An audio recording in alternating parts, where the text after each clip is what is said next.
A simple show of hands that means big changes for Burundi. The United Nations Security Council has approved keeping the UN office in the country open until the end of the year. But this was not exactly what anyone wanted. The Burundian government was pushing for the UN office to close within the next 6 months. But UN Secretary-General Ban Ki-moon wants the mission to stay for another year, as he feels politically Burundi is experiencing a, quote, climate of distrust. So a compromise was made for the UN mission to transfer to a scaled-down UN country team at the end of this year, and for the creation of a special UN task force to monitor the 2015 elections, as requested by Burundi's government. The fear is that Burundi could see a return of fresh ethnic violence, a problem that plagued the country for many years until the end of civil war in 2005.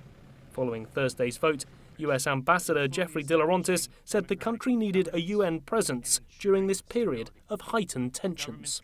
We urge the government not to attempt to go at it alone through this crucial and sensitive electoral period, but to welcome the partnership and support of the international community through this UN presence.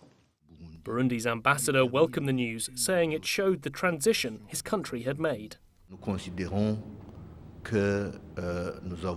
We consider that we have renewed with peace and security, and that it was not normal that we were considered like a fragile state at the time when we are helping other nations.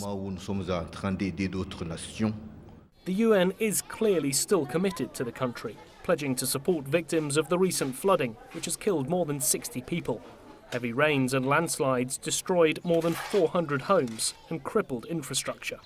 Big changes are due in the coming months in the way that the United Nations interacts with Burundi. And while these changes may have been a compromise, both the Burundian government and the UN seem happy with the result. Nick Harper, CCTV, the United Nations in New York.